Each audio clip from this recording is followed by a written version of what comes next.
നമസ്കാരം, മലയാളി വാർത്തയിലേക്ക് സ്വാഗതം. CJ റോയിയുടെ മരണത്തിൽ കേരളം ഞെട്ടിയിരിക്കുകയാണ്. എന്തുകൊണ്ടാണ് IT വകുപ്പ് അടക്കമുള്ള കേന്ദ്ര ഏജൻസികൾ CJ റോയിയെ വിടാതെ പിന്തുടർന്നത് എന്ന കാര്യം വ്യക്തമായിട്ടില്ല.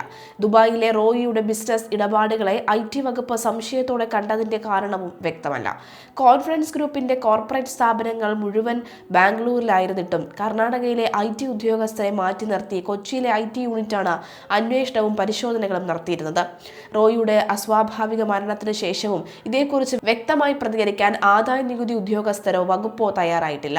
കോൺഫറൻസ് ഗ്രൂപ്പിന്റെ ബിസിനസ് ദുബായിലേക്ക് കൂടുതൽ വ്യാപിപ്പിക്കുന്നതിന്റെ ഭാഗമായി കഴിഞ്ഞ വർഷം നവംബറിൽ ദുബായിൽ വൻ പാർട്ടി റോയ് സംഘടിപ്പിച്ചിരുന്നു. മലയാള ചലച്ചിത്ര പ്രവർത്തകർ ഉൾപ്പെടെ ഇതിൽ പങ്കെടുത്തിരുന്നു. ഈ പാർട്ടിയിൽ പങ്കെടുത്ത പലരെയും ആദായ നികുതി വകുപ്പും കേന്ദ്ര സാമ്പത്തിക കുറ്റാന്വേഷണ ഏജൻസികളും നിരീക്ഷണത്തിലാക്കിയിരുന്നു. ഇതിന്റെ എല്ലാം അടിസ്ഥാനത്തിലാണ് റോയിയുമായി അടുപ്പമുള്ളവരിൽ ചിലരെ ഏജൻസികൾ ചോദ്യം ചെയ്തത്. കോൺഫറൻസ് ഗ്രൂപ്പിന്റെ കേരളത്തിലെ റിയൽ എസ്റ്റേറ്റ് പദ്ധതികൾക്ക് വേണ്ടി സ്ഥലം വിട്ടുകൊടുത്തു നിർമ്മാണത്തിന് കാത്തിരുന്നവർ പലരും റോയിയുടെ മരണത്തോടെ ആശങ്കയിലാണ്. കേരളത്തിലെ പദ്ധതികൾക്ക് വേണ്ടി ദുബായിൽ നിന്ന് നിക്ഷേപകരെ കണ്ടെത്താനുള്ള ശ്രമങ്ങൾ റോയി നടത്തിയിരുന്നു. നമുക്ക് ഏവർക്കും വളരെ സുപരിചിതനായ വ്യവസായിയും അതിലുപരി ഒരു വലിയ വാഹനപ്രേമിയുമാണ് കോൺഫറൻസ് ഗ്രൂപ്പ് ചെയർമാനും സ്ഥാപകനുമായ ചിരിയൻ കണ്ടത്ത ജോസഫ് റോയി എന്ന CJ റോയി. അദ്ദേഹത്തിന്റെ കാർ ശേഖരണം അതിന്റെ വൈവിധ്യത്തിനും മൂല്യത്തിനും അപൂർവമായ കാർ മോഡലുകൾക്കും വളരെ പേരുകേട്ടത് തന്നെയാണ്. ഈ കളക്ഷന്റെ പൂർണ്ണമായ ഔദ്യോഗിക പട്ടിക പബ്ലിക്കായി ലഭ്യമല്ലെങ്കിലും റിപ്പോർട്ടുകൾ പ്രകാരം ലിസ്റ്റ് ചെയ്യപ്പെട്ടിട്ടുള്ള അദ്ദേഹത്തിന്റെ കാർ ശേഖരം നമുക്ക് ഒന്ന് നോക്കാം. 14 വർഷത്തിലേറെയായി അദ്ദേഹത്തിന്റെ ശേഖരത്തിലെ ഒരു പൊൻതൂവലാണ് ഇത്.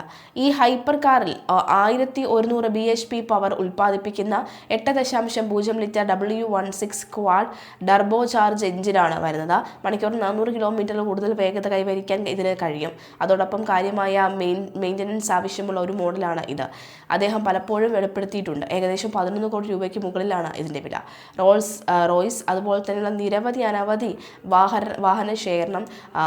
ഈ വാഹനത്തിൻ്റെ ശേഖരണം തന്നെ ഏകദേശം 100 കോടിക്കടുത്ത് വരുമെന്നാണ് മനസ്സിലാകുന്നത്. 10 കോടിയുടെയും 11 കോടിയുടെയും പ്രൈവസി സ്യൂട്ട് പോലെയുള്ള കാറുകളും അതുപോലെ തന്നെ നിരവധി കാറുകൾ അദ്ദേഹത്തിന് സ്വന്തമായി തന്നെ കയ്യിലുണ്ട് എന്ന കാര്യത്തിൽ യാതൊരു സംശയവുമില്ല.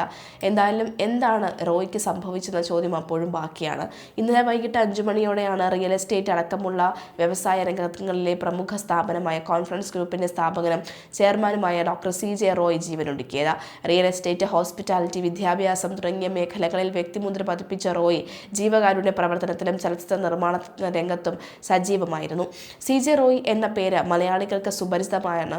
ഇന്ത്യയിലും ഗൾഫ് മേഖലയിലും അറിയപ്പെടുന്ന റിയൽ എസ്റ്റേറ്റ് സംരംഭമായ കോൺഫറൻസ് ഗ്രൂപ്പിന്റെ ചെയർമാൻ എന്നത് മാത്രമായിരുന്നില്ല ഡോക്ടർ CJ റോയിയുടെ വിലാസം. സിനിമാ നിർമ്മാതാവ്, നിരവധി ജനപ്രിയ TV റിയാലിറ്റി ഷോകൾക്ക് പിന്നിലെ ശക്തി, അതുപോലെ തന്നെ റീറ്റെയിൽ രംഗത്തും ഹോസ്പിറ്റാലിറ്റി മേഖലയിലും വിജയമുദ്ര പതിപ്പിച്ച സംരംഭകൻ, മാനവക്ഷേമ പ്രവർത്തനങ്ങളിൽ നിറഞ്ഞു നിന്ന മുഖം, കുട്ടികളുടെ വിദ്യാഭ്യാസം, സ്ത്രീ ശാക്തീകരണം, ഭിന്നശേഷിക്കാരുടെ ക്ഷേമം തുടങ്ങിയവയിലും ശ്രദ്ധ ഊന്നിയ മനുഷ്യസ്നേഹി, ബിസിനസ്സിൽ വേറിട്ട പാതയിലൂടെ സഞ്ചരിച്ച് വിജയക്കൊടി പാറിച്ച വ്യക്തിയായിരുന്നു ഡോക്ടർ റോയ്.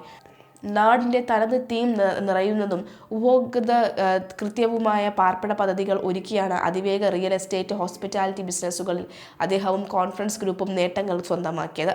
ആഗോളതലത്തിൽ സാമ്പത്തിക ആഘാതങ്ങൾ ആഞ്ഞടിച്ചപ്പോഴും സീറോ ഡെറ്റ് മോഡലിലൂടെ, അതായത് കടരഹിത ബിസിനസ് കോൺഫറൻസ് ഗ്രൂപ്പിന്റെ പദ്ധതികളെ അദ്ദേഹം മുന്നോട്ട് നയിച്ചത് ഏവരെയും വിസ്മയിച്ചിരുന്നു. കോൺഫറൻസിനായി മുന്നോട്ട് പോയപ്പോൾ വിജയം നേടാമെന്ന് തെളിയിക്കുന്നതായിരുന്നു അദ്ദേഹത്തിന്റെ പ്രവർത്തനം.